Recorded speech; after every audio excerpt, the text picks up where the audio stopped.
Today on the channel, it's the return of the Kyle Peterson Top 5, and today we're doing something a little bit different, getting away from the action figures as I'm counting down my top 5 tag team wrestling finishers of all time. The spirit of Ultimate Warrior will run forever!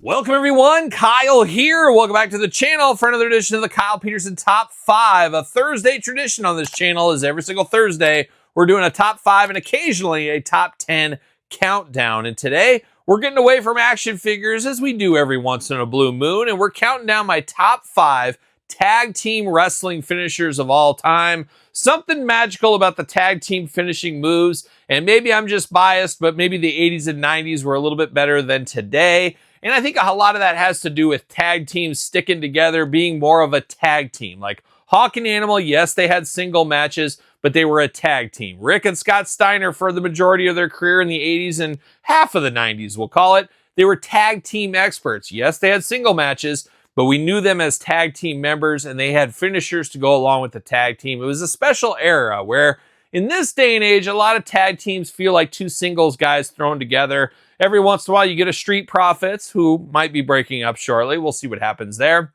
But there's a lot of teams that are thrown together. Kind of like Chris Jericho and about 1,000 different partners he had in his WWE run. So something magical about a tag team, and a tag team that sticks together for many years, decades even. Think of the Rock and Roll Express still going today. Obviously broke up a little bit, as most teams do.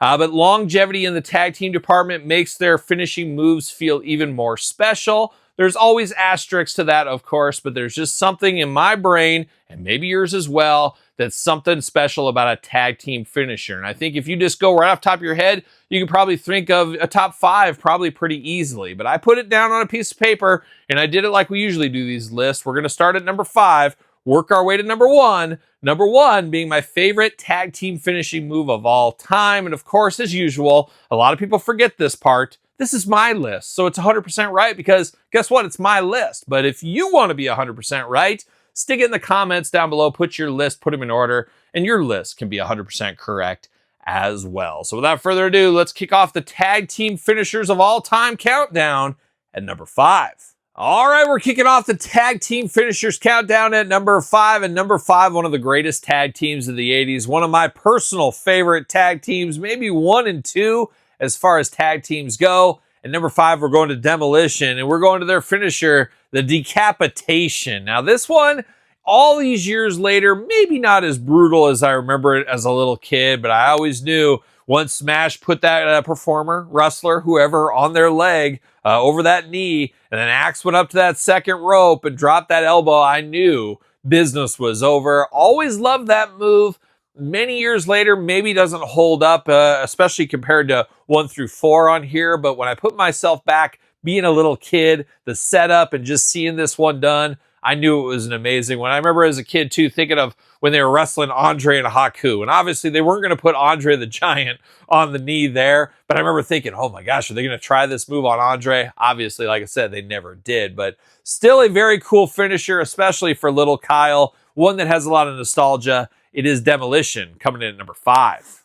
Next up on the list, of course, number 4. And for a lot of people, they may say this is their number 1 tag team finisher. And you can easily make the argument this is the number 1 tag team of all time. Not for me, but there's no way they're not on the Mount Rushmore of tag teams for me personally. That's a different list. But coming in at number 4, it is the Dudley Boyz, Bubba Ray and Devon Dudley. And of course, 3D being the finishing move. I still remember back to the days of first seeing 3D back in the ECW days. The Dudley Boyz a lot different from what they morphed into over the years in the WWF, WWE, TNA, and so forth.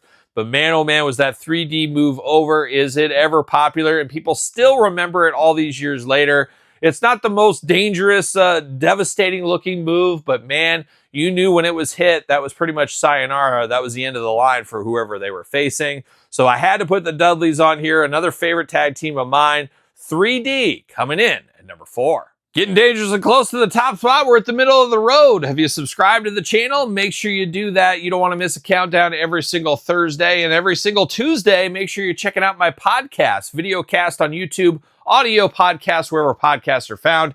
It is The Kyle Peterson Show. But here we are at number 3.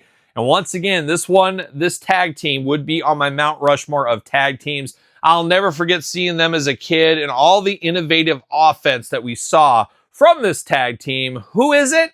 Well, it's two brothers named Rick and Scott. You might know them as the Steiner brothers. Man, oh man, were they something else when I was a kid. That WCW tag division, absolutely loaded with some amazing talent. When you got the Horsemen, you got the Dooms, you got the Midnight Expresses, the Road Warriors, the Steiners, of course, and so forth. So many good tag teams of that era. But the Steiner brothers with the Steinerizer, the Bulldog off the top rope, an absolutely amazing move, and absolutely one that I couldn't believe I was seeing for the first time as a little kid. And I don't know if I'm dreaming this, but I remember Scott Steiner. I should look it up. But I remember Scott Steiner one time, instead of the Bulldog off the top, doing the Frankensteiner off the top. And maybe I dreamed all that. I don't know. But of course, the Bulldog was the more known finisher move. And the Steiners had a few different ones over the years. But that was an amazing move as a kid. You know, once Rick got him up on the shoulders, business was picking up. Everybody would stand to their feet. I would stand to the feet on my living room floor, just like Todd McFarlane is right now watching this countdown from the couch, of course.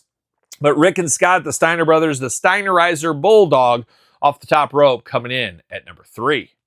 Almost to that top spot, we're at the number 2. And I would say number 2 selection here is one of the most underrated tag teams of all time. I remember as a kid when these guys came together with their manager Slick, I said, wow, this is interesting. And then to see them work together in the ring and what they did, they had a most known feud probably with the Rockers, is probably their most known feud. I think there was legs to this tag team. I would have absolutely loved to see them have a run with the tag team titles. It never happened, but still to this day, one of the most epic tag team finishers of all time. We see FTR use it occasionally. It is the Powerplex, and we're talking about Paul Roma and Hercules, Power and Glory. And man, oh man, like I talked about that tag team coming together when I was a kid. Paul Roma, one of those name jobbers on the good guy side, part of the Young Stallions, a guy that was always around, always looked good, a good body guy on Paul Roma. Hercules, a guy that had been around for quite some time in the mid-card, but definitely a threat. Turning them heel, putting them together in just the half shirts they were wearing and stuff. There was just something special about that tag team. You throw Slick in the mix, just absolutely lethal. I'll never forget that Survivor Series team with Rick Martel and the Warlord as well. I think that should have been a unit, a faction in the WWF back in the day. I think that would have been amazing. But man, oh man, that Powerplex was just next level. I remember the first time seeing that as a little kid. I could not believe my eyes. An absolute thing of beauty with Paul Roma hitting the opponent right as he was landing. Just absolute magical. And I remember just thinking how cool this was. And I think there was a lot of legs and a lot of missed opportunities with that tag team. But that's the way it goes from time to time. So the Powerplex comes in hot at number 2, which means there can only be one. What is the number 1 finisher of all time as far as tag teams go? Well, stay tuned.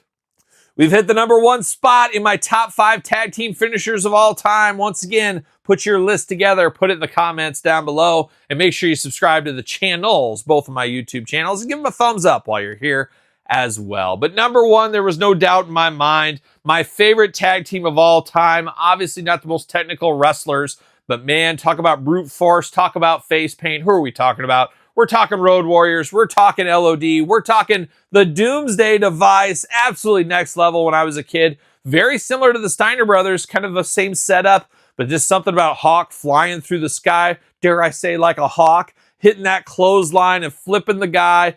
Absolute magical, absolute breathtaking. Absolutely love it. I remember as a kid, him getting Brian Knobbs up there one time. Brian Knobbs just looking like he was just scared to death.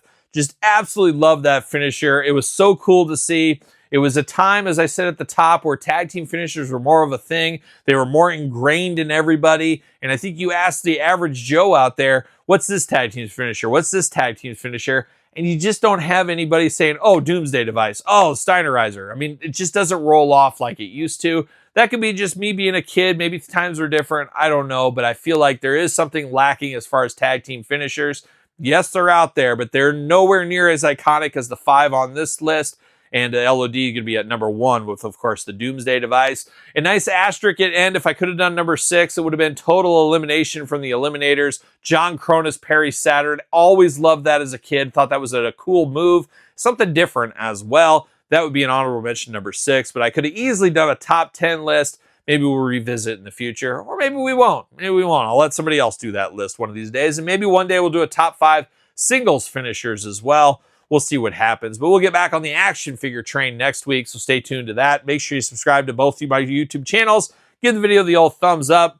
Don't forget Patreon YouTube channel memberships for early access to all the videos on the channels. Check out my podcast every Tuesday wherever podcasts are found with videocast on YouTube. SirPaul64 on the X, _Kyle_Peterson on Threads, Instagram, TikTok, and of course, TheKylePetersonShow at gmail.com. And check out both of my wrestling books while you're at it. The Complete Guide to the Jakks Class Superstar Series, The Complete Guide to the ECW Original San Francisco Toymaker Series, available on Barnes & Noble and Amazon as we speak. So for the top 5 tag team finishers of all time, as voted by me, I'm Kyle. See you guys all real soon. Well, are we going to dance or are we going to play? We're going to